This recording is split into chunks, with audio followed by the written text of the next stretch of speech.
봅시다. 누가복음 5장 1절부터 11절까지 우리 잘 아는 말씀입니다. 누가복음 5장 1절부터 11절까지의 말씀.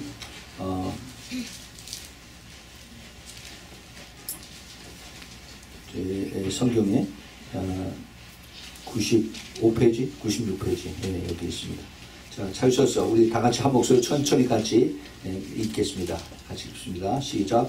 무리가 오니하여 하나님의 말씀을 들을새 예수는 게네사렛 호숫가에 서서 호숫가에 두 배가 있는 것을 보시니 어부들은 배에서 나와 그물을 씻는지라. 예수께서 한 배에 오르시니 그 배는 시몬의 배라. 육지에서 조금 뛰기를 청하시고 앉으사 배에서 무리를 가르치시더니 말씀을 마치시고 시몬에게 이르시되 깊은 데로 가서 그물을 내려 고기를 잡으라. 시몬이 대답하여 가로되 선생이여 우리들이 밤이 맞도록 수고를 하였으되 얻은 것이 없지만은 말씀에 의지하여 내가 그물을 내리리라 하고 그리한즉 고기를 깨운 것이 심히 많아 그물이 찢어지는지라. 이에 다른 배에 있는 동물을 손짓하여 와서 도와달라 하니 저희가 와서 두 배 채움에 삼기게 되었더라. 시몬 베드로가 이를 보고 예수의 무릎 아래 엎드려 가로되 주여 나를 떠나소서 나는 죄인이로소이다 하니 이는 자기와 함께 있는 모든 사람이 고기 잡힌 것을 인하여 놀라고 세베대 아들로서 시몬의 동업자인 야고보와 요한도 놀랐습니다. 예수께서 시몬에게 이르러 가라사대 무서워 말라. 이제 후로는 내가 사람을 취하리라 하시니 저희가 베드로를 육지에 대고 모든 것을 버려두고 예수를 쫓으니라. 아멘. 아멘. 이 말씀을 우리가 붙들고 우리 하나님의 은혜가 임하길 바랍니다. 같이 기도하겠습니다. 하나님 아버지, 이 귀한 말씀을 주신 것 감사합니다. 주님, 이 말씀이 저희들의 오늘 이 심령 속에 가슴 속에 깊이 새길 수 있도록 주님 은혜 위에 은혜를 더하여 주시옵소서. 주님, 이 말씀을 붙들고 저희들이 완전히 인생이 변화되는 그러한 축복을 허락하여 주시옵소서. 하나님 감사합니다. 주님, 이 말씀을 뺏어가는 모든 악한 마귀들 다 제거해 주시고 오직 성령의 운행함으로 이 자리에 함께하여 주시고 충만하게 채워주시옵소서. 주님 감사합니다. 오직 우리 주님 이를 통해서 영광을 받으시고 성령의 충만함으로 기름 부어 주시옵소서. 감사합니다. 주님 홀로 영광을 받으셨고 우리 구주 예수 그리스도의 이름으로 간절히 기도합니다. 아멘.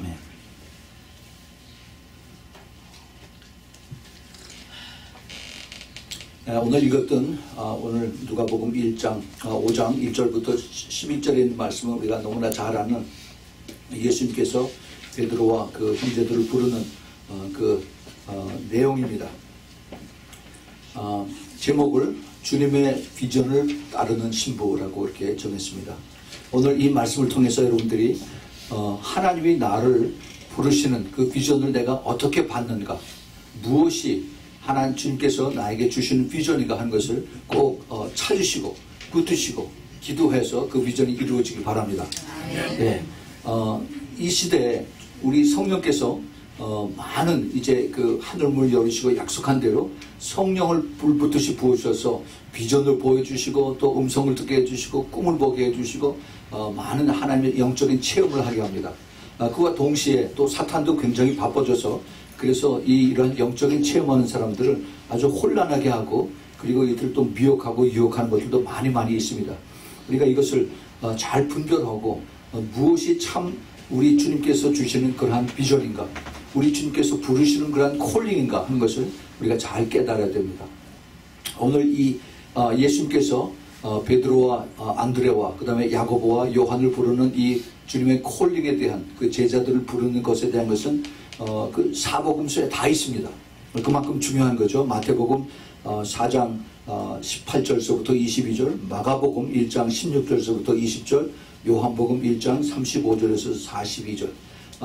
우리가 너무나 잘 아는 내용입니다. 그래서 이 네 군데 그 복음서에 나오는 주님이 이 제자들을 제일 처음 부르시는 이 내용을 종합을 해서 그래서 우리 주님께서 하나님의 그 자녀들, 제자들, 신부들을 부르실 때 그 부르시는 그 비전, 그것을 콜링이라고 보통 얘기를 하죠. 그런데 저는 그걸 비전이라고 부릅니다.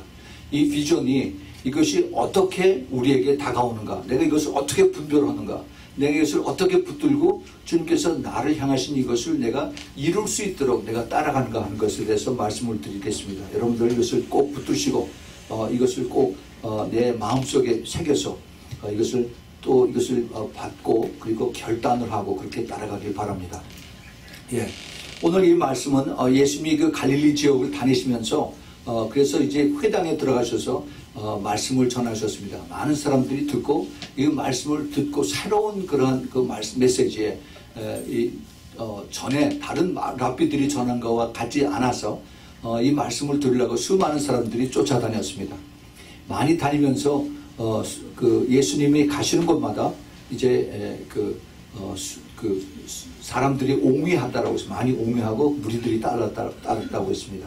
그래서 무리가 옹위해서 하나님의 말씀을 듣는다라고 했어요. 예수님께서는 이들을 끌고 다니시면서 가는 곳마다 하나님의 나라에 대해서 복음 전파를 하셨습니다. 근데 여기에서 이제 예수님이 그렇게도 그 사랑했던 베드로와 그다음에 안드레와 그다음에 야고보와 요한 이 네 사람을 부르시는 모습, 여기서 또 반응하는 모습, 여기서 우리 예수님의 비전을 찾을 수 있기를 바랍니다. 우리가 잘 아는 것처럼 여기 이 내용에 보면은 베드로는 그 지역에서 자라면서 그러면서 아주 뼈가 굵었던 그런 직업적인 어부입니다. 그 프로페셔널 피셔맨이에요. 그래서 그것으로 자기 생계를 삼던 그런 사람이었습니다. 그런데 그날따라 이제 이 밤에 가서 아마 새벽 1시, 2시 아마 그때쯤 가서 그래서 깊은 데 가서 고기를 그물을 던지고 얕은 데 가서 그물을 던지고 해서 이제 고기를 잡고 아침에 해 뜰 무렵에 그때까지 하다가 안 돼서 그래서 한 마리도 못 잡고 이제 오늘 틀렸다. 이제 그물을 씻고 집으로 가자 하고 하던 판인데 그때 이제 주님께서 나타나신 그런 내용이 여기 처음부터 시작이 됩니다. 이제 그 두 형제가 안드레와 자기 형 베드로 둘이서 이제 밤새도록 고기를 잡으려고 했는데 안 잡히니까 고기가 잡히면 신이 나요. 피곤도 돌아옵니다. 그런데 잠도 못 자고 힘들고 그런데 근데 이제 그물을 씻고 집으로 가려고 할 때 그때 얼마나 힘들었겠어요. 그 생각을 해보십시오. 아마 낚시들 좋아하는 사람들은 아마 그 기분을 잘 알 겁니다. 잡히면은 기분이 좋은데 안 잡히면은 이게 웬 일인가 하고 그다음에 굉장히 기분이 안 좋아서 투덜투덜대면서 그랬을 거예요. 특별히 그 배에서 일하는 사람들은 아주 성질이 거칠입니다. 그래서 배에서 오래 일하는 사람들은 아주 성질이 고약해요. 그래서 욕도 많이 합니다. 이런 그 베드로의 성질을 주님께서 아셨는지 모르셨는지 그 베드로에게 찾아오시는 그런 것을 볼 수가 있습니다. 완전히 그날은 공쳤던 날에 한 마리라도 잡았으면 괜찮은데 그런데 완전히 아무것도 못 잡고 그리고 이제 그만두려고 하실 때 이 베드로를 더 화나게 하는 것을 예수님께서 하셨습니다. 끝내고 들어가려고 하는데 베드로에게 그 배를 잠깐 빌려달라고 그러고 그 배를 더 안으로 뛰게 하라고 그래서 그 배에 가서 거기에 앉아서 이제 무리를 가르치십니다. 이제 여러분 그 베드로의 입장을 한번 생각해 보세요. 가뜩이나 화가 나고 이제 심사가 불편한데 그 예수님께서 배를 빌려달라고 그래서 타시라고 그랬더니 이제 나를 밀어라 그래서 저쪽으로 안으로 밀었어요. 이미 예수님에 대한 그 소문은 이미 퍼졌겠죠. 저 나사렛에서 목수했던 사람인데 갑자기 이 사람이 변화돼서 이제 이런 이상한 일들을 한다. 그래서 예수님께서 이제 배에 오른 겁니다. 그 베드로가 예수님을 초청한 게 아니에요. 예수님께서 그냥 무작정 베드로의 배에 올라갔습니다. 그러고서 베드로에게 나를 저 뒤로 띄우라고 했어요. 그리고 나서 다 말씀을 가르치신 다음에 그 다음에 이제 배 주인에 대해서 예수님께서 생각난 듯이 말씀하십니다. 그래서 베드로에게 말씀하시기를 깊은 데 가서 그물을 내려서 고기를 잡으라 라고 명령을 하십니다. 여러분 그 상황을 잘 좀 생각을 해보세요. 목수가 이제 그 프로페셔널 피셔맨에게 가서 깊은 데 가서 고기를 잡으라라고 이렇게 얘기를 합니다. 이게 넌센스죠, 넌센스. 그런데 놀라운 것은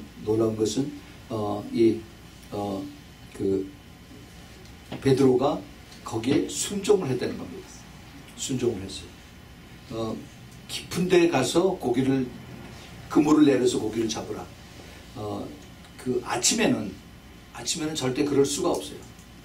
이제 밤중에는 고기들이 이 얕은 데로 다 나와요. 그래서 거기 혹시 먹을 게 떨어져 있는가 하고 이제 해가 뜨면은 날씨가 더워지고 보니까 다 깊은 데로 다 이렇게 가지요. 근데 그 무렵에 이제 고기를 다시 잡으라고 갑니다. 기껏 그물을 다 찢어 놨더니 다시 가서 이제 그물을 던지라고 하죠. 근데 베드로는 거기에 또 순종을 했습니다. 선생님, 우리가 밤새도록 여기저기 다 그물을 던졌는데 근데 고기가 안 잡힙니다. 갈릴리 바다에 고기가 다 씨가 말랐는지 안 잡힙니다. 그러면서 그렇지만은 선생님 말씀에 순종해서 내가 다시 배를 끌고 깊은 곳에 가서 그물을 내리겠습니다 라고 이렇게 얘기합니다. 그 순종이죠. 순종인데 기쁜 마음으로 순종하는 것이 아니라 마지못해 순종하는 것이에요. 할 수 없이 이제 선생님 체면도 보고 그 다음에 사람들이 있으니까 그래서 갔습니다. 그런데 그 순종 여기에 그리한 적이라고 6절에 나오죠. 그리한 적 이게 순종했다는 얘기예요. 그렇게 예수님께서 하신 말씀대로 순종을 했습니다. 그랬더니 어떻게 되느냐, 고기가 너무 많이 잡혀서 그물이 찢어질 것 같습니다. 이게 완전히 그 프로페셔널 피셔맨이 생각하는 자기의 경험과 자기 지식에서 훨씬 뛰어넘어서 이게 불가능해서 가능한 것으로 이것이 기적이 일어난 것입니다. 이것을 경험한 베드로와 안드레, 이것을 이제 보면서 그 고기가 너무 많이 잡히니까 고기가 그물이 찢어질 것 같고 배가 바다에 가라앉을 것 같으니까, 그러니까 이제 자기 친구를 손짓해서 와서 도와달라고 얘기를 합니다. 그래서 야고보와 요한이 탄 그 배가 쫓아가서 그 배를 그 물고기를 2배에다 나눴는데 2배가 가득 차서, 그래서 2배가 물에 잠기게 찰랑찰랑하게 물에 잠길 정도로 됐어요. 그래서 돌아왔더니 이게 대박이다 하고 신나서 그러는 것이 아니라 시몬 베드로가 이를 보고 예수의 무릎 앞에 엎드려서 주여 나를 떠나서서 나는 죄인으로서이다 하고 정말 생각지도 않은 그러한 반응을 베드로가 보인 것을 여기서 봅니다. 아까 예수님이 베드로에게 가서 깊은 데 물을 내리라, 그물을 던지라 했더니 그때 시몬이 예수님에게 대답하기를 선생님이요 하고 이제 처음 보는 사람이지만 좀 대접을 해서 선생님 안 됩니다. 그렇지만은 선생님의 체면을 봐서 내가 그물을 내리겠습니다 했는데, 그 다음에 고기가 잡히고 났더니 그 다음에 뭐라고 그러냐면 주여라고 부릅니다. 주여 나를 떠나소서 나는 죄인으로서이다. 그 예수님의 그 아이디를 찾은 거예요. 예수님이 누군가 하는 것을 깨달은 겁니다. 그걸 잘 봐야 돼요. 여기서 그 베드로가 예수님의 그 부르시는 비전을 여기서 찾은 거예요. 네.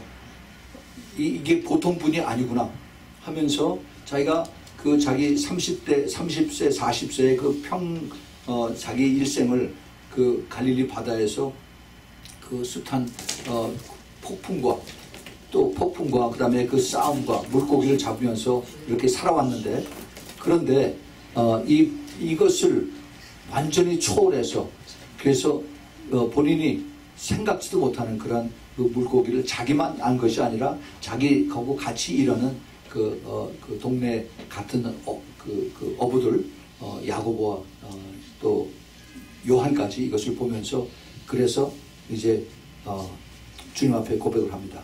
주님, 여기서 떠나세요. 나는 형편없는 죄인입니다. 라고 이렇게 고백을 합니다. 자존심을 완전히 포기하는 거죠. 선생님에서 주님, 그 주님이라고 하는 그 the Lord, 그 쿠리오스라고 하는 그 헬라 단어를 쓰는데, 주님이라고 하면은 내가 주님의 종입니다 하는 것을 거의 포함되어 있다고 제가 항상 말씀을 드리죠. 그래서 이 하나님의 주님이 나를 죽일 수도 있고 살릴 수도 있고 나를 팔 수도 있고 나를 킵할 수도 있는 그러한 그 주인, 그 쿠리오스를 깨닫고 그 다음에 그 권능 속에서 그 다음에 그 분의 임재 속에서 내가 죄인인 것을 깨닫고 회개하는 그러한 내용이 나옵니다. 그것을 보시고 예수님께서 그 9절 10절에 보면은 이제 4명입니다. 베드로, 안드레, 야고보와 요한.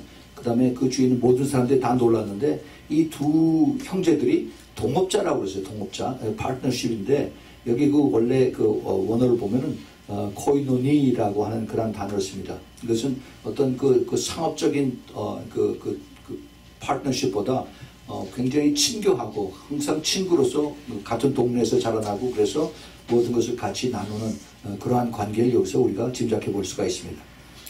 그들이 전부 다 놀라고 그리고 이제 그 주님 앞에 이분이 누군가 하고 이제 찾아봤을 겁니다. 그런데 주님께서 뭐라고 그러냐면은 두려워 말라라고 이렇게 말씀하세요. 이후부터는 내가 사람을 취하리라.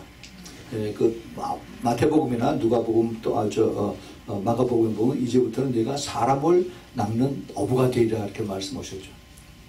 사람을 낚는 어부. 주님께서 하신 말씀이 베드로에게 그 귀에 들어왔는지 안 들어왔는지 모르겠어요. 그것보다는 도대체 이분이 누군가 하고 굉장히 참 궁금해했을 거라고 생각을 합니다. 두려워 말라 하는 그 주님께서 하신 말씀은 거기 깊은 뜻이 있습니다. 두려워 말라. 두려울 것이 무엇이 있어요? 베드로가 그렇게 정말 놀랬던 그러한 것이 무엇이었던가 하는 것을 우리가 생각해 볼 수가 있습니다. 똑같은 얘기를 주님께서 사도 요한에게도 했어요. 요한에게. 계시록 1장 17절에 보면은 그 예수님의 참모습을 요한이 그 반모섬에서 환상 중에 보고 나서 내가 볼 때 그 발 앞에 엎드려져서 죽은 자같이 되매 그가 오른손을 내게 얹고 가라사대 두려워 말라 이렇게 말씀하십니다. Do not fear 이렇게 말씀하세요. 나는 처음이요 나주이다. 그래서 주님께서 두려워 말라 하시는 그 뜻은 나를 용서하시고 나를 구원하시는 그러한 주님의 그 인자와 자비와 그 다음에 주님의 긍휼이 여기 포함되어 있다는 것을 압니다. 우리가 여기서 성경을 통해서 쭉 아는 것과 마찬가지로 이제 사도 베드로와 그 형제들은 이 주님께서 그런 말씀을 이제 받았습니다. 그 비전을 받았어요. 그것을 받고 그대로 이제 순종하면서 따라왔죠. 따라왔어요. 근데 불과 그로부터 3년 4년이 지나서 얼마 안 돼서 그 다음에 그 사도행전 3장 41절에 보면은 그 예루살렘 그 앞에서 수많은 사람들이 이제 오순절 그 다락방 그 사건이 일어나고 난 다음에 구원받은 자가 3,000명이라고 했어요. 3,000명. 예수님께서 하신 말씀, 이제 앞으로는 내가 사람을 낚는 어부가 되리라 하는 그 말씀을 한 지 불과 3, 4년 후에 이제 베드로가 수많은 사람들 앞에서 이제 멋진 그 설교를 하죠. 그러고 난 다음에 사람들의 그 양심이 찔려서 그래서 어찌할까 내가 어찌할까 해서 그때 회개하는 역사, 그리고 나서 예수 그리스도를 믿고 구원받는 역사가 3,000명이라고 했어요. 그리고 날로 더하더라고 그랬습니다. 이것이 바로 그 주님께서 주시는 그 비전을 가지고 그리고 따라온 자들에게 하나님의 역사하시는 그 비전이 그렇게 이루어진다 하는 것을 여기서 우리가 볼 수가 있습니다. 여러분들 그것을 꼭 기억을 하시기 바랍니다.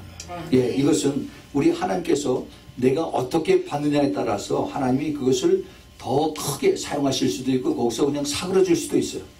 우리가 이것을 잘 기억하고 깨달아야 됩니다. 그런데 어떻게 이들이 그 예수님의 비전, 예수님의 제자가 되는가 하는 것을 여기서 제일 그 마지막 절에 11절을 보세요. 저희가 여기 4명입니다. 저희가 배들을 육지에 대고 모든 것을 버려두고 예수를 쫓으니라고 했어요. 자, 여기 모든 것이라고 하는 것에 대해서 거기 여러분 그 하이라이트, 언더라인을 좀 하시기 바랍니다. 이 모든 것, 이 모든 것이 뭐냐?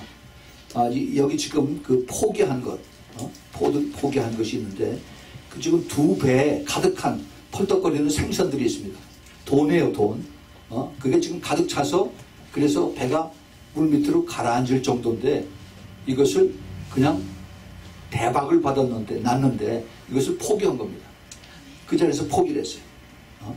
근데 그뿐만이 아니라 예수님은 그보다 훨씬 더 한 걸음 더 나아가서 예수님 뭐라고 말씀하시냐면 그 부르실 때 마가복음 1장 20절에 보면은 곧 부르시니 그 아비 세베대를 사꾼들과 함께 배에 버려두고 예수를 따라가니라 그랬어요.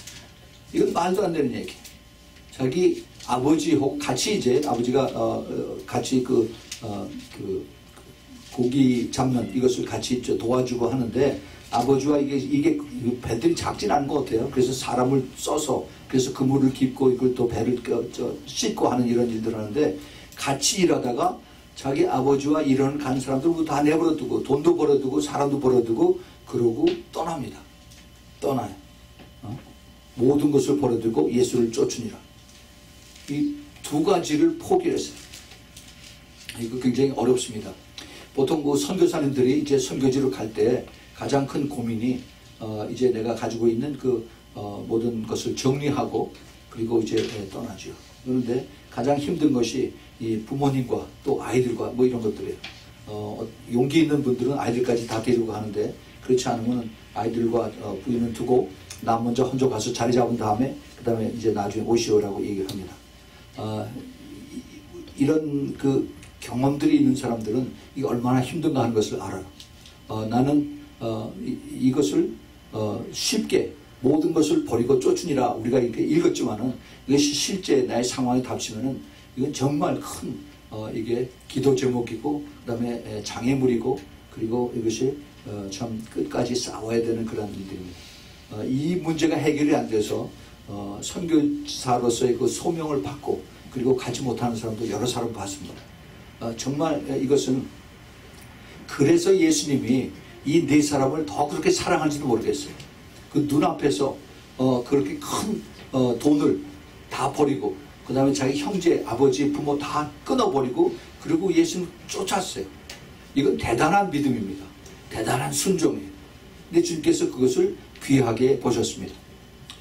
예수님께서 나중에 누가복음 9장 61절 62절에서 또 다른 사람이 가로되 주여 내가 주를 쫓겠나이다마는 나를 먼저 내 가족을 작별하게 허락하소서 하고 이렇게 얘기를 했더니 예수님께서 이르시되 손에 쟁기를 잡고 그 뒤를 돌아보는 자는 하나님의 나라에 합당치 아니하리라 이렇게 말씀하세요.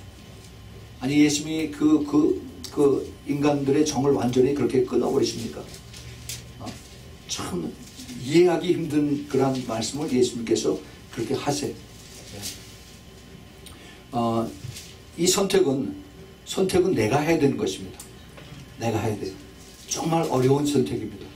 그런데 내가 어떻게 이것을 받아들이고 어떻게 내가 순종하느냐에 따라서 주님께서 나를 향하신 그 비전이 이것이 급속도로 더 이것이 빠르게 진척이 될 수도 있고 아니면은 거기서 항상 맴돌고 그냥 지지부지하다가 끝날 수도 있습니다. 이건 정말 내가 큰 기도를 하면서 결단을 해야 되는 그런 모습을 여기서 우리가 볼 수가 있습니다. 그저께 금요일날 오후에 우리 교회에서 기도하는 그 아프리카 선교사님이 잠깐 왔었어요. 윤 에벤 선교사라고 그 케냐에 계시던 분인데 그런데 지금 안식년이 돼서 폴로가 돼서 지금 그 노스캐롤라이나 그 샬롯에 거기 가서 이제 가족들을 데리고 그리고 1년 동안은 이제 거기서 살면서 또 한민교회에서 이제 영어 미니스트리를 담당하면서 젊은 아이들을 가리키고 하는 그런 일을 맡아서 오다가 이쪽 어느 교회에서 초청을 해서 온 김에 저에게 들렸어요. 이제 요 다음 주말 29일 날 이제 아프리카로 다시 돌아갑니다. 그런데 같이 점심을 먹으면서 하는 얘기가 참 여기 삶이 너무 편하고 좀 좋고 아프리카보다 더 풍족하고 그런데 자기는 이게 돌아가는데 아무 지장이 없는데 아이들이 아빠 여기 너무 좋아요. 여기 너무 참 아이스크림도 여기 있고 뭐 게임도 많이 하고 그래서 너무 좋아요. 그런 얘기 할 때 굉장히 가슴이 쓰리다고 그런 얘기를 해요. 이 아이들이 셋인데, 그런데 그 아이들한테 아니다. 우리가 가야 될 것은 아프리카다. 거기에 그 흑인들하고 같이 이제 저 배우고 공부하고 놀고 하는 이것이 하나님이 우리를 부르신 거다. 이거 아이들이 이해를 못하죠. 그런데 자기는 마음이 편한데 아이들이 그렇게 찡얼대고 하는 걸 보면서 굉장히 마음이 괴롭다는 그런 얘기를 같이 나눴습니다. 주님께서 부르실 때 참 그게 힘들어요. 이런 아이들의 그 희생도 때로는 같이 따라와야 됩니다. 아이들이 무슨 잘못이 있다고. 그런데 하나님은 그걸 보세요. 그걸 보시고 그 다음에 하나님께서 나중에 풍성하게 그런 그 상급을 내려주신 것을 우리가 기억을 해야 됩니다. 우리 주님께서 그런 케이스를 그 부자 관원에게도 그렇게 말씀하신 게 있었어요. 근데 그 전에 구약에서 엘리야가 자기 후계자 엘리사를 부를 때에도 비슷한 사건들이 있는 것을 봅니다. 열왕기상 19장 21절에 하나님이 엘리야에게 네 후배를 이제 후계자를 정할 때 엘리사에게 가서 그에게 기름을 붓고 그에게 따라오게 하라라고 했습니다. 그 엘리사는 굉장히 부자였어요. 물론 그 당시에 이제 가장 기초적인 그 농사 짓는 것이 모두에게 큰 사업이었었는데 12겨리를 가지고 밭을 간다라고 했어요. 소를 24마리입니다. 24마리를 두고 큰 밭을 가는 그런 모습을 보았어요. 그때 엘리야가 와서 너 나를 따르라 했을 적에 엘리야가 뭐라고 그러냐 했더니 그 19장 21절에 엘리사가 저를 떠나 돌아가서 소 한 겨리를 취하여 잡고 소의 기구를 불살라 그 고기를 삶아 백성에게 주어 먹게 하고 일어나 가서 엘리야를 쫓아 수종하고 들었더라 그랬어요. 근데 그 처음에 그 바로 전에 엘리야가 자기 그 가족에게 먼저 가서 인사하고 그러고 가겠다라고 똑같은 얘기를 합니다. 그랬더니 엘리야가 그거 나하고 무슨 상관이 있냐라고 엘리사에게 그렇게 얘기를 합니다. 그때 엘리야가 자기가 모든 것을 정리하고 소를 한 마리 잡아서 온 동네 사람들 잔치하게 하고 그 다음에 엘리야를 쫓습니다. 우리가 잘 아는 그 예수님과 부자 관원 이것도 그 좋은 아주 우리에게 모델이 됩니다. 하나님의 사업을 하는 것과 내 개인적인 이 사업, 하나님의 비즈니스와 나의 비즈니스 이것을 생각하면서 무엇이 더 중요한가 이것을 볼 수 있는 그러한 눈이 열려야만 됩니다. 이것을 어떻게 열리냐? 하나님이 나에 주시는 그 비전을 항상 생각을 해야 돼요. 하나님이 나를 어떻게 무엇으로 향해서 부르셨나? 그것을 우리가 항상 생각하면은 이런 것을 우리가 분별하고 이길 수가 있습니다. 예수님이 그 청년이 돈이 많아서 슬픈 빛을 하고 돌아갔다라고 그랬어요. 그랬을 때 예수님께서 그 제자들에게 말씀을 하시죠. 부자가 천국에 들어가기가 마치 낙타가 캐멜이 바늘귀의 그 구멍으로 들어가기보다 더 힘들다 하는 그 말씀을 하셨어요. 그래서 그 제자들이 깜짝 놀라서 그러면은 우리가 어떻게 구원을 받겠습니까? 그래서 주님께서 사람은 할 수 없을 때 우리 하나님은 하실 수 있다라고 그렇게 말씀하십니다. 그러면서 그 다음에 하신 말씀이 마태복음 19장 27절에서부터 30절에 보면은 이에 베드로가 대답하여 가로되 보소서 우리가 모든 것을 버리고 주를 쫓아 싸우니 그런즉 우리가 무엇을 얻으리이까? 그랬더니 예수님께서 가라사대 내가 진실로 너에게 이르노니 세상이 새롭게 되어 인자가 자기 영광의 보좌에 앉을 때 나를 쫓는 너희도 12보좌에 앉아서 이스라엘 12지파를 심판하리라 라고 굉장히 영적인 그런 그 상급에 대해서 말씀하십니다. 그런데 그 다음에 29절에 또 내 이름을 위하여 집이나 형제나 자매나 부모나 자식이나 전토를 벌인 자마다 여러 배를 받고 또 영생을 상속하리라 라고 이렇게 말씀하십니다. 이 다음에 천국에 가서 그때 너희들이 이제 이스라엘 12지파를 재판하는 그런 재판관 자리에 있는 그것으로 끝나는 것이 아니라 이 땅에서도 너희들이 나 때문에 내 이름을 위해서 네 가정이나 형제나 자매나 부모나 또 내 모든 재산까지 다 버리면은 그러면은 이 땅에서 여러 배를 받는다고 했어요. 여러 배. 그 마가복음 10장에 보면은 100배를 받는다고 했어요. 100배. 100fold. 그리고 더불어 핍박도 받는다고 했습니다. 핍박. 그리고 나서 또 영생을 받으라. 이터널 라이프를 상속하리라라고 주님께서 말씀합니다. 그런데 아무나 그런 것이 아니라 먼저 된 자로서 나중되고 나중된 자로서 먼저 될 자가 많다라고 그래요. 오랫동안 신앙생활 하는 사람들은 거기에 이게 그 자기의 신앙의 패턴이 그 안에서 있기 때문에 그것을 벗어나기가 힘들다라고 말씀하십니다. 이런 결단을 하고 그런 비전을 가지고 따라가는 사람들이 많지가 않습니다. 극히 드물어요. 이번에 아까 광고 시간에도 말씀을 드렸지만은 우리 그 피터남 목사님 그 만민기도원에 거기에 전체가 서울 전체 면적의 4분의 1에 해당하는 그런 지역을 산불이 지나가면서 아주 새까맣게 다 타버렸어요. 그래서 어제 같이 전화 통화를 나누면서 얼마나 그동안 이게 마지막 때를 위해서 준비하고 그리고 정성을 다 들여서 지금 85세, 86세세요. 그런데 거기에 그 트럭타를 몰고 그 다음에 땀을 흘리면서 여러 가지 한 그런 일들이 이제 그냥 재가 돼버렸어요. 물론 다 없어진 건 아닌데 정말 감사하게도 그 살고 계시던 그 사택은 그대로 가만히 있고 또 그 다음에 그 성전에 그 안에 반쯤 타고 피아노는 그대로 있더라고요. 하나님께서 정말 묘하게 하나님이 가장 필요한 것들은 다 남겨놓으셨다 그러면서 자꾸 감사하다는 그런 말씀을 하십니다. 정말 우리가 이것을 반쯤 탔는데 너무나 억울하고 참 불평하고 왜 이러십니까 하고 그런 것이 아니라 나머지 반을 보고 하나님께 감사하다. 이것이 얼마나 그 보는 사람의 믿음을 나타내는 그런 말씀인 것을 보면서 제가 가슴이 굉장히 뭉클했습니다. 같은 상황에서 우리가 이것을 어떻게 보느냐. 이제는 연세도 있고 그러신데 이제 내가 더 이상 뭘 어떻게 했습니까?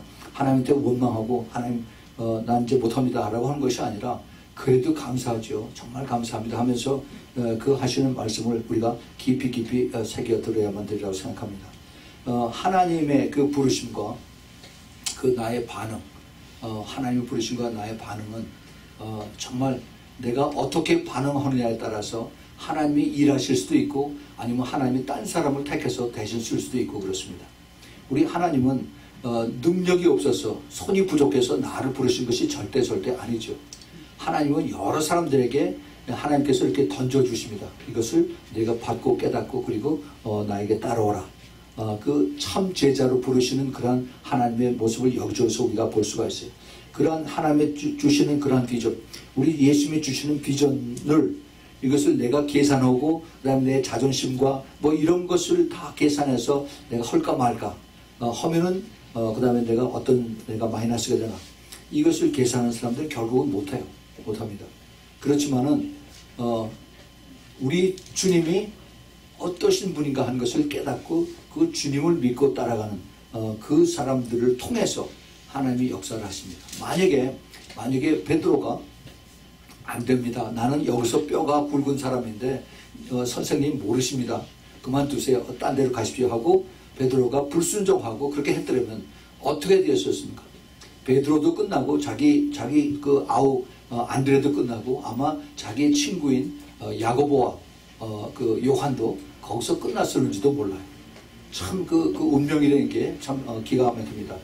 내가 어떻게 우리 주님께서 주시는 그 기회를 내가 잘 사용하고 또 이것을 내가 또 받들고 내가 순종하느냐에 따라서 이것이 나의 인생길을 완전히 바꿔드는 그러한 그 기회가 될 수가 있고 아니면 이것 때문에 내가 정말 완전히 다른 삶을 살게 되는 그런 역사가 나타날 수가 있습니다. 베드로가 주님 앞에 부름을 받았을 당시에 그 주님께서 베드로에게 주시는 그 비전이라고 저는 이렇게 얘기를 부릅니다. 그 비전을 주셨을 당시에 베드로는 준비가 안 된 상태였습니다.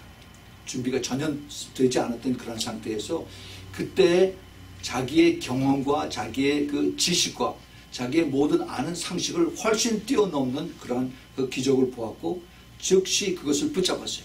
근데 그것을 붙잡았는데 무엇을 붙잡았는 것이냐 하면은 자기가 그렇게 바라고 밤새도록 그렇게 같이 그 동생하고 일해서 잡으려고 했었던 그 물고기, 재물을 붙잡은 것이 아니라 그 재물들을 불러 모아서 그래서 재물들이 돌아오게 한 바로 예수님을 붙잡은 것입니다.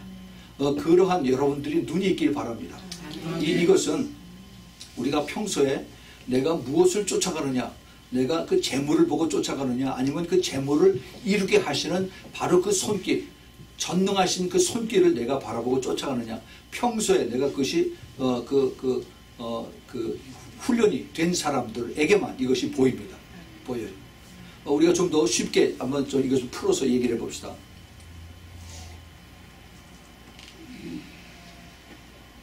내가 지금 어디서 비즈니스를 하는데 뭐 가게를 한다고 우리가 한번 가정을 해봅시다. 나하고 또 우리 그 아는 사람이 바로 옆집에서 같이 이제 길 건너에서 또 비즈니스를 하고 있는데 그날따라 하나도 안 팔려요. 하나도 안 팔립니다. 그래서 이것을 어떻게 할까 하다 결국은 이제 문이나 닫자 하고서 이제 다 문을 닫고 정리를 하려고 그런데 어떤 사람이 와서 여기서 잠깐 내가 좀 쉬면서 얘기 좀 합시다. 그래서 장사도 안 되고 사람도 안 오고 그래서 문을 닫으려고 그러는데 와서 얘기하니까 화도 나고 짜증도 나고 그러는데 그래도 혹시나 해서 그래서 얘기해 보세요. 그랬더니 이 사람이 이제 자기의 삶을 얘기하면서 그러면서 그 기회가 누구에게나 항상 있는 것이 아니다. 이것을 이제 잘 듣고 그리고 얘기를 잘 마음속에 새기길 바란다 라고 하면서 이제 문을 닫으려고 그러는데 문을 열으시오. 문을 다시 한번 열고 한 2시간만 있어 보시오 라고 얘기를 했을 때 그 사람이 당신 미쳤어? 어서 가시오 라고 화를 내고 쫓아내는 것이 아니라 그 사람이 하는 얘기가 어쩐지 내 마음에 이게 들어서 그래요? 그럼 한번 내가 얘기를 들어보겠습니다. 그리고 문을 닫고 그 다음에 이 했던 것을 좌판을 다시 열고 다시 이걸 디스플레이 했을 때 저쪽에서 사람들이 큰 이제 그 사람들이 때를 줘서 오면서 갑자기 몰려다더니 그냥 다 팔린 거예요. 다 팔렸어요. 자기 가게뿐만이 아니라 건너편에 있는 가게에 있는 사람들까지 다 자기 친구 가게도 다 팔렸습니다. 그랬을 때 이가 내가 그날 오늘 대박이 터졌다. 운수 억세게 좋다라고 거기에서 끝나면은 에브리지 보통들의 사람들이 그것을 기뻐하고 감사하고 오늘 선생님 내가 기분 좋으니까 내가 저녁 한 번 내겠습니다 라고 그 사람을 대접하고 끝났을지도 몰라요. 그것이 우리 그 에브리지 사람들의 얘기입니다. 그런데 그 사람이 좀 더 똑똑했더라면 좀 더 이것을 알았더라면 혹시 선생님이 나에게 하실 말씀이 있으세요? 혹시 선생님이 무엇을 알기에 나에게 그런 얘기를 했습니까? 내가 모르는 것을 알고 나에게 이런 것을 얘기했으면 좀 더 가르쳐 주세요 라고 사람들이 와서 다 판 것, 그날 물건 다 솔드아웃 해서 그 돈이 잔뜩 있는데 그 돈을 세우려고 하는 것이 아니라 오히려 자기에게 그것을 얘기했던 그 사람을 붙들고 나에게 좀 더 얘기해 주세요. 가르쳐 주세요 라고 그렇게 하는 사람이 얼마나 될까 하는 것입니다. 우리 평소에 모든 것이 주님에게서 왔다라고 그렇게 우리가 믿고 그리고 우리가 고개를 끄덕거리고 그러고 갑니다. 그런데 과연 이것이 나에게 닥쳤을 때 그거는 내 것이라고 당장 얘기하고 하나님은 멀리 있는 하나님이기 때문에 내가 나중에 죽었을 때는 하나님 얼굴 뵌다라고 이렇게 생각하고 거기서 끝나버리죠. 여러분들 우리들의 영의 눈을 활짝 열시기 바랍니다. 우리 에브리지 그 평상시에 사는 그런 삶에서 거기서 세미하게 역사하시는 우리 주님의 손길을 바라보시기 바랍니다.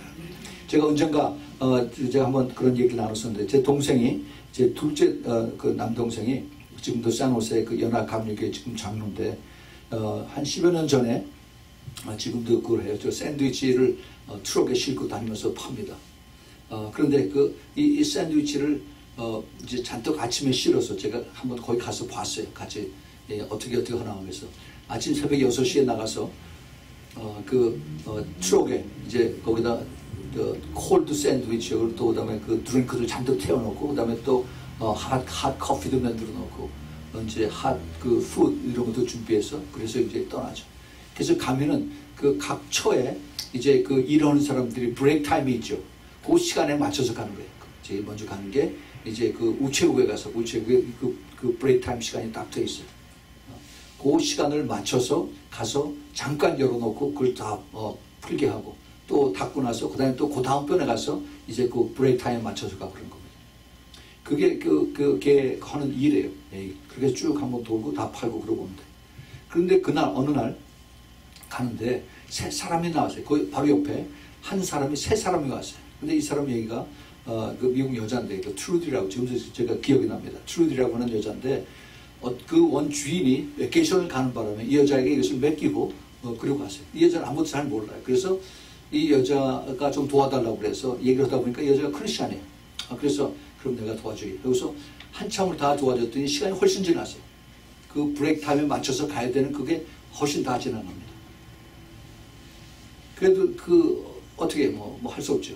그래서 그 마음을 가지고 이제 그냥 빈 자리만 쭉 다 돌아서 오늘 하나도 안 팔리니까 그냥 일찍 집에 들어가자. 그날따라 몹시 더워가지고 오늘 장사는 안 됐지만 아침에 좋은 일 했기 때문에 그 위로를 삼자 하고 다시 이제 돌아오는데 이제 프리웨이 샌프란시스코 그쪽 자이언트 스테디움 있는 그쪽 프리웨이에서 돌아오는데 차들이 막혔어요. 그 불이 나가지고 그 프리웨이가 딱 스톱된 겁니다. 덥기는 한데. 그래서 차 안에서 가만히 앉아있는데 뒤에서 빵빵거리고 야단들이. 그래서 와서 어떤 사람이 와서 문을 두들기면서 여기 너 그 차에 혹시 콜드 드링크 없느냐? 있다고 그랬더니 여기서 열내는 거죠. 그래서 뭐 차들이 움직이지 않으니까 불이 나서 앞에서. 그래서 딱 스톱을 하고 엔진 끄고 그 다음에 쫙 열었어요. 그랬더니 전부 다 와서 그냥 사람들이 와서 더우니까 뭐 콕 사고 그다음에 뭐 다른 드링크 사고 그날 다 팔았어요. 예, 이게 하나님이 하신 겁니다. 예, 이것이 내가 하나님 앞에 선한 일을 했을 때 하나님의 기뻐하신 일을 통해서 그것이 생각지도 못하는 하나님의 능력으로 나타나는 거예요. 예. 내가 기쁨으로 순종을 했을 때 우리 하나님이 하시는 이것을 정말 내가 그 사람에게 선의를 베풀어서 도와줬을 때 우리 하나님이 보고 계시고 하나님 내가 비즈니스 한 거를 내가 그 돈을 내서 거기서 판 거를 내가 손해보는 것을 하나님이 알고 계시는 것을 알면서도 그렇게 했을 때 하나님이 나머지 책임진다는 것을 그것을 깨닫는 겁니다. 우리 하나님은요, 우리가 말로는 살아계신 하나님이라고 얘기를 하죠. 그런데 우리가 하나님을 대접하기를 죽은 하나님, 멀리 계신 하나님으로 우리가 대접을 한다는 겁니다. 우리는 정말 우리 하나님 앞에 더 우리가 깨달을 것이, 회개할 것이 많이 있습니다. 이 시대에 우리 하나님께서 나에게 주시는 그런 그 비전, 이것을 우리가 잘 생각해 보시기 바랍니다. 우리 각자마다 다 달라요. 하나님께서 우리에게 주시는 그 콜링, 그 비전이 다 달라요. 내 신앙의 여정 속에 어떻게 하나님이 나를 부르시고 나를 훈련하시고 또 이 마지막 때 예수 그리스도의 신부가 되기 위해서 여기까지 인도하셨는가 하는 것을 우리가 많이 우리가 생각하게 됩니다. 이번에 그 동부에 가서도 이제 여러 도시를 들렸어요. 가서 사람들 많이 만나고 그들과 같이 또 대화하고 또 그리고 이제 그들 같이 모아놓고 이제 설교도 하고 또 우리말 설교를 3번 하고 영어 설교를 2번 하고 또 그 다음에 사람들 만나서 같이 또 대화하고 또 기도하고 굉장히 바빴어요. 근데 이런 것을 통해서 그들에게 주님께서 계속해서 그들에게 주신 것이 비전이에요. 비전. 주님께서 이번에 주신 말씀. 제가 동부에 갔다 올 때마다 주님께서 저에게 깨닫게 해주신 것이 있습니다. 먼저는 그리스도의 참 신부가 어떤 특징이 있느냐, 이런 것들을 자꾸 가르쳐 주시면서 그들을 보면서 그걸 확인하게 하시고. 근데 이번에는 그들에게 주님께서 마지막 때에 부르신 비전이 뭐냐죠. 네, 그 비전을 어렵게 생각하지 마세요. 우리가 예수 그리스도를 믿는데 왜 주님께서 나를 지금 여기서 예수를 믿게 하셨는가 하죠. 하나님 계획에는 절대 우연이 없다라고 그러는데 왜 나를 100년 전에 태어나게 하셔서 이조 시대에 왜 나를 예수 믿게 했거나 아니면 100년 후에 태어나서 그 당시 어떻게 되는지 모르지만 그때 나를 만드시지 않으시고 왜 지금 이 시대에 나를 태어나게 하셔서 내가 지금 예수를 믿는 이런 자리로 주님이 부르셨을까. 그거 한번 생각해 볼 필요가 있어요. 예. 절대 우연이 없습니다. 그런데 이 시대에 누구는 열심히 믿는가 하면은 누구는 그냥 왔다 갔다 하는 사람이 있고 누구는 안 믿는 사람들이 또 있어요. 그러면은 하나님이 나를 지금 이 자리에 부르신 것은 특별한 뜻이 있다는 겁니다. 분명한 뜻이 있어요. 그것을 내가 입으로 하나님이 살아계시다고 고백한다면은 분명한 살아계신 하나님이 나를 부르신 그 목적이 있고 그 뜻이 있다는 겁니다. 그것을 찾으려는 거죠. 그래서 계속 만나는 사람마다 만나는 그 사람들 모인 것마다 교회마다 하나님이 나에게 주신 비전이 뭔가 그것을 계속 전했어요. 계속 전했어요. 제가 가서 다니면서 전할 때 미리 말씀을 준비한 것이 하나도 없습니다. 항상 가지만은 항상 다니고 그러지만은 그날 아침에 아니면 그날 고전날 저녁에 기도하면서 주님께서 무엇을 가르쳐 주시기 원하십니까?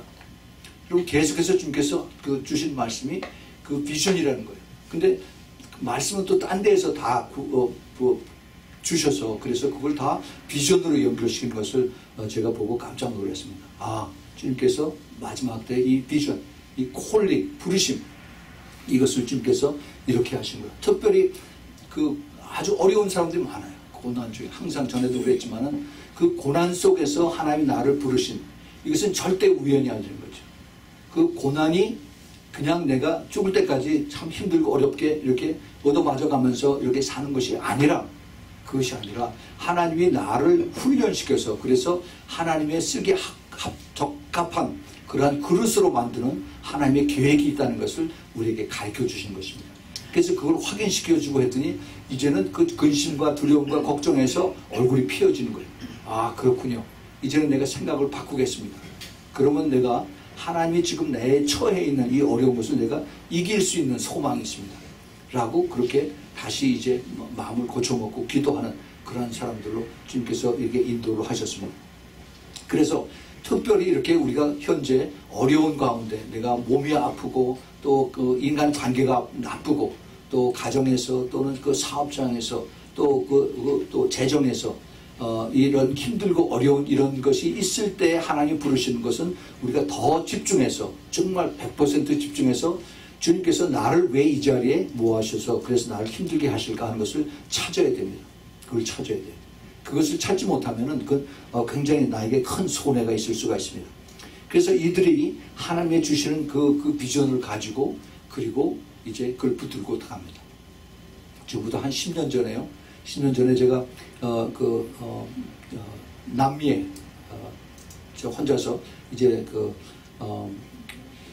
선교를 가서 그 남미에 있는 그 현지 목사하고 같이 저 페루에 한 12세 군데 교회를 쭉 돌면서 이제 설교를 제일 마지막에 이제 거기서 공항에서 다시 떠나서 LA로 돌아오는 그럴 제 계획으로 공항에 갔는데 한 2시간 시간이 남았어요. 그래서 거기 같이 온 그 목사하고 또 다른 사람들하고 같이 모여서 우리 기도하자. 그래서 기도할 때 그때 잠시 주님께서 저에게 처음으로 저에게 보여주신 비전이 있어요. 그 비전이 이제 보통 우리가 환상이라고 그러죠. 한 10초 정도 되는 그 비전인데 그 전에도 제가 말씀을 드렸어요. 옛날 군인들이 갑옷을 입고 그리고 이쪽에서부터 저 끝에까지 쭉 서 있어요. 왼쪽에는 그 바닷가에 쭉 서 있고 그 다음에 오른쪽 끝에는 저 산꼭대기에 가서 서 있습니다. 근데 그 군인들이 완전 무장을 하고 머리에 투구를 쓰고 그리고 갑옷을 입고 칼과 창과 모든 무기를 가지고 그리고 이제 전쟁에 싸워서 나갈 준비가 되어 있습니다. 위에서 위에 자기 상관이 자기 그 커맨더가 명령을 내리기만을 기다리고 있어요. 지금도 그 눈의 얼굴들이 아주 선합니다. 이제 ready go on attack 그 공격 개시의 명령을 기다리는 그 모습들이 지금도 눈에 선합니다. 그걸 잠깐 보고 그리고 사라졌어요. 근데 그 당시에 이게 그 영적 전쟁을 하는 것을 주님께서 나에게 보여주셨구나. 근데 그러고 싹 잊어버렸어요. 오랫동안 잊어버렸습니다. 그것이 나에게 무슨 상관이니까. 내가 그 당시에 뭐 기도를 열심히 한 것도 아니고 기도에 대한 특별한 마음도 없었고 그러고 잊어버렸어요. 근데 분명히 하나님께서 나에게 주신 겁니다. 기도에 대한 것이 너무너무 나하고 거리가 멀었기 때문에 나는 엔지니어 출신이고 눈에 보이는 걸 강조했지 눈에 안 보이는 이 기도를 그거를 따라가는 사람이 아니었기 때문에 딱 잊어버렸어요. 마지막 때 영적 싸움이 있겠구나 뭐 그런 정도로만 생각했어요. 그리고 싹 잊어버렸었는데 작년 1년 반 재작년 그 11월 달에 그 기도책을 저희들이 준비하면서 갑자기 그것이 다시 생각이 났어요. 하나님께서 저에게 다시 한번 그것을 부르심에 대한 그 비전을 생각나게 하시고 그리고 네가 순종을 할 거냐 안 할 거냐 주님께서 물어보신 겁니다. 그 초이스는 그 선택은 나에게 달렸어요. 제가 그걸 다시 잊어버리고 그건 뭐 옛날 얘기 다 잊어버리지 하고 그렇게 할 수도 있었어요. 그런데 제 마음이 급해졌어요. 이거 아니다. 우리가 빨리 서둘러야겠다 하면서 저에게 이게 주어진 그 기도 내용들이 다 모아서 그래서 기도책을 만들었습니다. 만들고 나서 만드는 걸로 끝난 것이 아니라 만들고 나서 이제 이것을 기도하기를 원하지만 어떻게 할 줄 모르는 이런 사람들이 많기 때문에 그래서 이 사람들에게 나눠줘야겠다. 파는 것이 아니라 거저주자 하고 그렇게 마음을 주셔서 그렇게 순종을 했습니다. 그래서 미국에서 여기서 출판해서 보내고 한국에서 출판해서 그래서 많은 사람들 나눠줬어요. 엄청나게 많은 숫자로 나눠줬습니다. 그런데 그 들어간 그 인쇄하는데 많은 돈이 들어갔는데 그때 말씀께서 다 보내주셔서 다 거저 다 주었어요. 많은 분들이 또 고맙다고 또 헌금도 많이 해주셨습니다. 그런데 이것을 영어로 번역을 해야겠다 하는 그 마음이 또 들어서 그것을 또 순종을 했어요.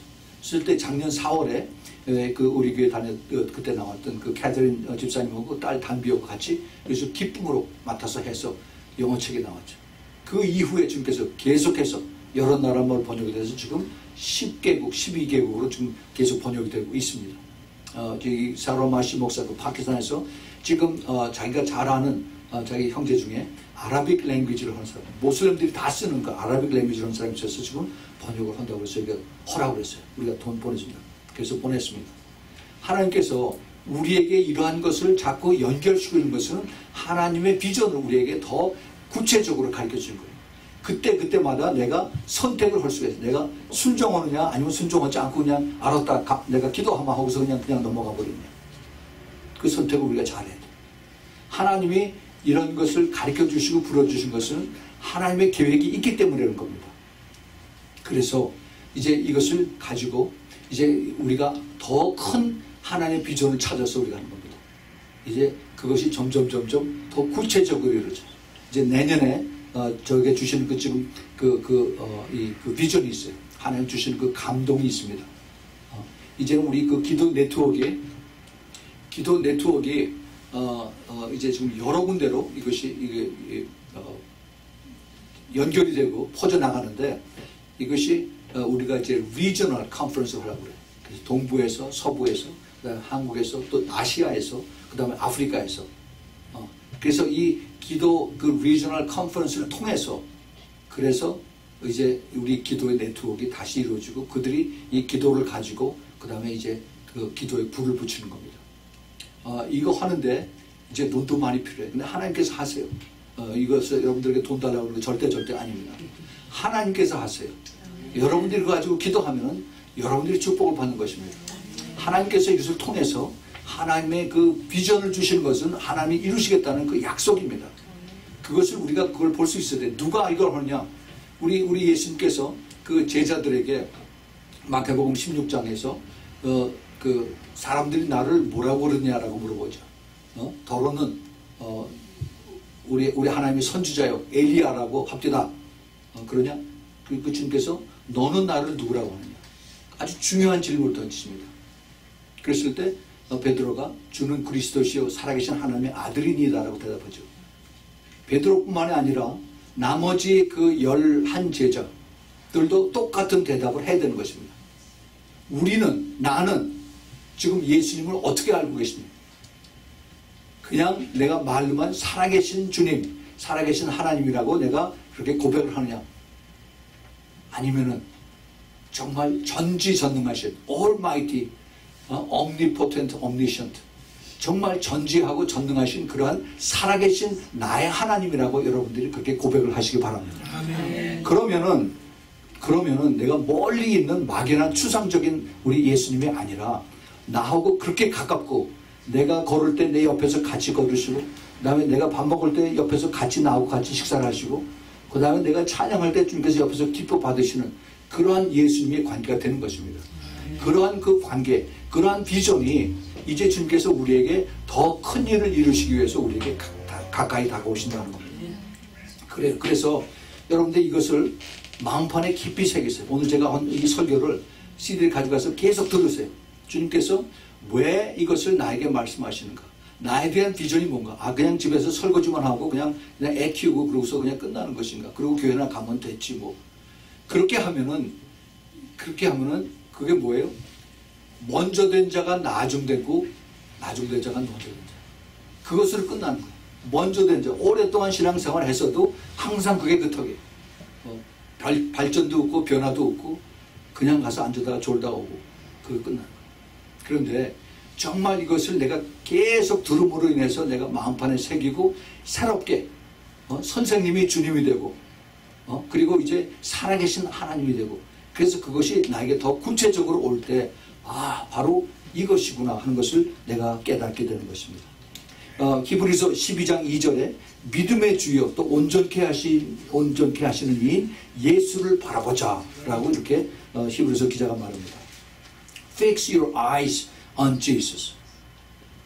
나의 눈을 예수에게 고정시키는 겁니다. 항상 고정시키고. Who is the author and the perfecter of the faith. 우리 믿음의 그걸 저자이시고 믿음을 가능케 하시고 그 다음에 이것을 완전하게 하시는 바로 그분이 예수 그리스도다. 그래서 그분을 깨끗하게 항상 집중해서 바라보라 하는 거죠. 그래, 우리 주님이 주시는 비전, 우리 살아계신 우리 주님, 정말 나하고 항상 동행하시는 그러한 우리 예수님의 비전을 그것을 우리가 꼭 붙잡아야 돼요. 예수님이 나에게 하실 때 우연히 그냥 조크로 하신 것이 아니다 하는 것을 깨닫고 그러고 나가야 됩니다. 내가 기쁨으로, 내가 자원함으로 순종할 때, 그때 내가 그렇게 기도하던 내 남편, 내 그 자식, 또 내 모든 가족들의 구원을 주님께서 이루어 주실 수도 있다는 겁니다. 그것을 우리가 기도를 해야 돼요.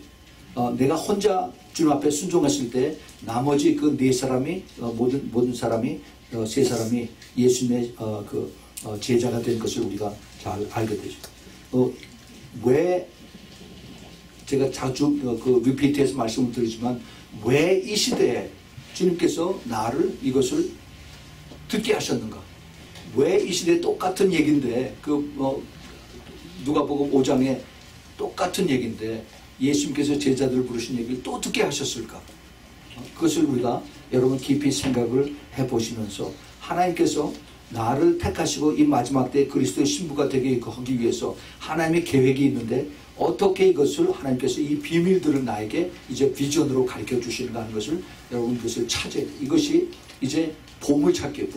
그리고 기도로 이것을 찾아야 되는 것입니다. 금년 초부터 작년 말서부터 주님께서 저에게 그런 마음을 자꾸 주십니다. 그게 저는 그걸 주님께서 주신 비전이라고 생각하는데 제가 한 2년 전에 그 요셉에 대한 요셉의 영에 대해서 말씀을 드렸어요. 요셉의 영. 그것이 하나님의 부르심을 받은 건데 요셉은 그러니까 잘하는 마찬가지로 그가 17살 때 창세기 37장에 하나님께서 꿈을 2개 꾸게 하셨어요. 그러고 나서 바로 이제 애굽의 종살이를 싹 팔려가죠. 그러고 나서 31살에 바로의 픽업이 돼서 총리가 됩니다. 그러니까 14년 동안을 참 험난한 생활을 살았어요. 감옥소에서 또 종살이하면서. 그런데 꿈에 대한 얘기가 하나도 없습니다. 그 사이에.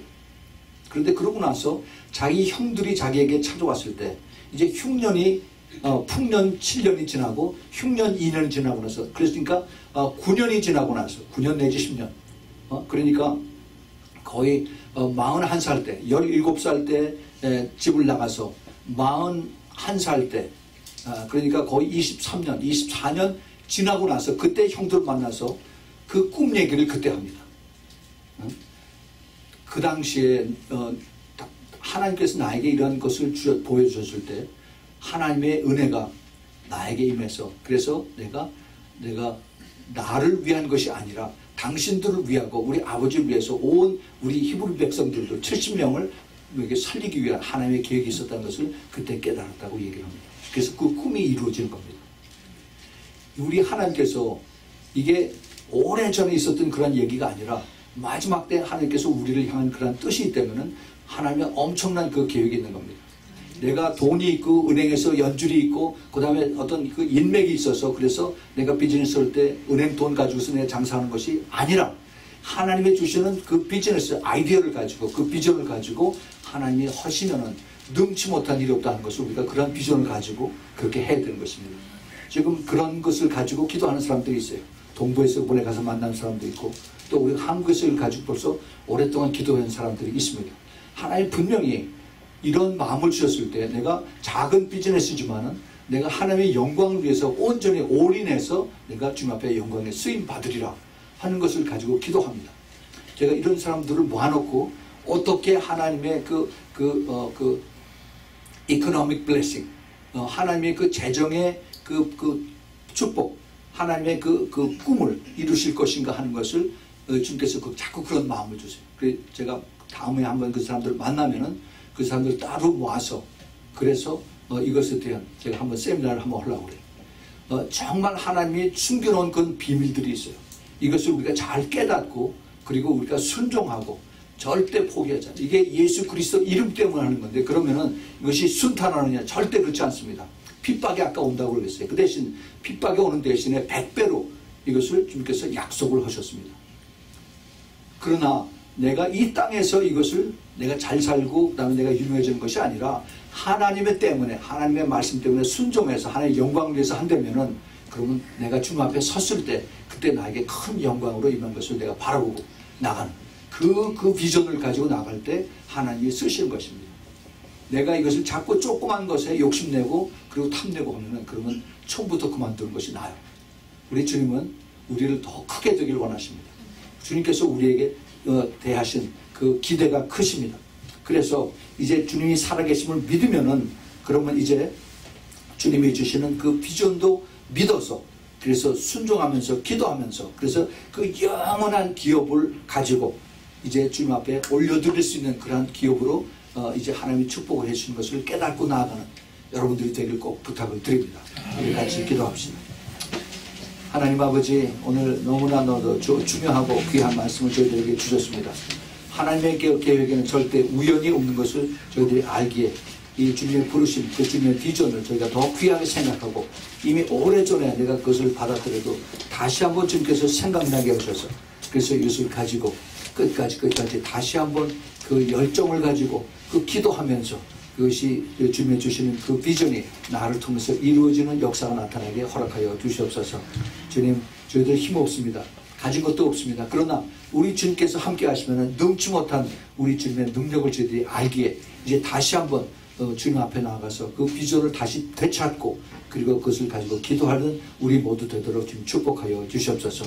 이제는 우리 주 예수 그리스도의 놀라우신 그 은혜와 하나님 아버지의 그 끝없는 그 사랑과 우리 성령 하나님의 내주하심과 교통하심과 그리고 그 성령의 기름 부으심이 이제 하나님의 비전을 붙잡고 깨닫고 그 비전을 주시는 우리 주 예수 그리스도의 그 확실한 아이들을 깨달아서 끝까지 이제 그 비전에 순종하면서 따라가는 주님의 사랑하는 이 우리 신부교회 성도들 머리 위에 그리고 머리서 이 메시지를 듣는 주님의 사랑하는 신부들의 그들의 신령과 그들의 가정과 사업체 위에 지금부터 영원까지 함께 있기를 예수 그리스도 이름으로 축원하옵나이다. 아멘.